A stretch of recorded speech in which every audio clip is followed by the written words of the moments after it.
Bienvenue pour notre exploration d'aujourd'hui. On va regarder de près une étude scientifique assez spécifique. Bonjour, oui, on va parler basket et développement des jeunes. Tout à fait. L'article s'appelle Testing the Effects of Player Matching in Basketball Matches and Small-Sided Game Training Scenarios Based on the Relative Age Effect, a 6-month study on physical performance and skill adaptations. Un titre un peu long, mais le contenu est pertinent. C'est sûr. C'est publié dans le Journal of Sports Science and Medicine, volume 24, pages 397 à 405, en 2025. Les auteurs sont Lik-Chin Wei, Yafei Zheng, Mingbang Li et Shu-Hong Dai. D'accord. Et le cœur du sujet, c'est l'effet de l'âge relatif, l'EAR, chez les jeunes basketteurs. Ah oui, ce fameux phénomène. C'est ça, où les joueurs nés en début d'année civile sont souvent avantagés par rapport aux autres. Exactement, un biais bien documenté. L'objectif de l'étude, c'était de tester une méthode pour peut-être atténuer ça.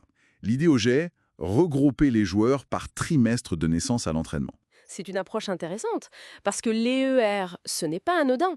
Dans le basket junior, un jeune né en janvier, par exemple, peut avoir jusqu'à 8 fois plus de chances d'être sélectionné qu'un né en décembre. 8 fois. C'est énorme. Oui, ça pose de vraies questions sur l'équité et puis sur le risque de passer à côté de talents juste à cause du mois de décembre. Alors, concrètement, comment ils ont fait?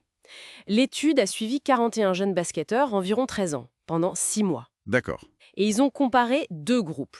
Un groupe témoin mixte, on va dire, le groupe CON, où les jeunes des différents trimestres s'entraînaient tous ensemble. Le mode classique, en somme. Voilà. Et un groupe expérimental, dit structuré, le groupe BG, où là, les joueurs étaient regroupés par trimestre de naissance. Q1 avec Q1, Q2 avec Q2, etc. Donc Q1, c'est janvier-mars, Q2, avril-juin, Q3, juillet-septembre et Q4, octobre-décembre. Exactement. Et ils ont mesuré pas mal de choses, avant et après les 6 mois.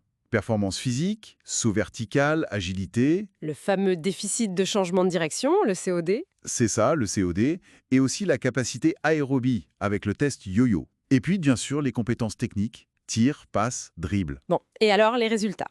Au début, j'imagine, pas de différence. C'est ça. Au départ, les groupes étaient similaires, mais après les 6 mois, là, ça devient intéressant. Je m'en doute. Dans le groupe mixte, le groupe CON, eh bien, les joueurs nés plus tard dans l'année, donc Q3 et Q4, Oui. montraient des progrès significativement inférieurs à ceux de leurs coéquipiers plus âgés, Q1 et Q2, Ah oui, inférieur sur quoi, par exemple? sur plusieurs points clés. Moins bonne endurance au test yo-yo, saut vertical moins haut, moins agile, donc un COD plus important, et aussi plus lent en dribble, moins bon au tir et aux passes. D'accord, donc l'environnement mixte semble vraiment amplifier l'écart ou du moins ne pas le réduire. C'est un peu ça. Et ce qui est fascinant, c'est que ces mêmes joueurs plus jeunes du groupe mixte, qu'ont Q3, Q4, étaient aussi en retard par rapport aux joueurs du groupe structuré, BG. Oui. Y compris par rapport aux joueurs nés plus tard dans le groupe BG, BG Q3, Q4, sur des tests comme le dribble et le tir. Ah, ça c'est très parlant. Ça veut dire que le simple fait d'être dans le groupe structuré a bénéficié aux plus jeunes. Exactement. Alors, qu'est-ce que ça signifie tout ça? Comment on interprète? L'interprétation principale, c'est que le regroupement par trimestre de naissance, la méthode BG, a clairement permis d'atténuer l'effet de l'âge relatif. D'accord. Dans ce groupe BG, les plus jeunes, Q3, Q4, ont progressé de façon beaucoup plus comparable aux plus âgés, Q1, Q2. Leur performance après 6 mois était similaire sur pas mal de points. L'environnement était plus équitable pour leur développement. Et pourquoi, selon les auteurs? Quelle est l'hypothèse? L'hypothèse, c'est que dans le groupe mixte, les plus jeunes avaient peut-être moins d'opportunités réelles.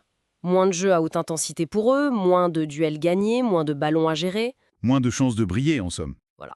Ce qui aurait limité leur développement physique et technique. Alors que dans le groupe structuré, la compétition était plus équilibrée à chaque niveau trimestriel, plus stimulante pour tout le monde. C'est logique. Bien sûr, il y a des limites. 6 mois, c'est pas très long.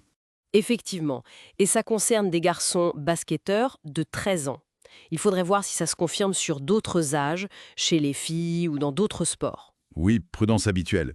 Mais en résumé, cette étude suggère quand même que structurer les entraînements par trimestre de naissance, c'est une piste prometteuse. Tout en fait. Une stratégie pour offrir un développement plus juste et contre ces désavantages liés au mois de naissance. Et ça ouvre une réflexion plus large, non? Carrément. Si un ajustement comme ça peut avoir un tel impact, Comment les coachs, les clubs, les fédérations pourraient repenser plus globalement la formation des jeunes talents Oui, dans tous les sports touchés par le IR. pour s'assurer que le mois de naissance ne devienne pas une sorte d'obstacle invisible au potentiel d'un jeune? C'est une vraie question de fond. Absolument.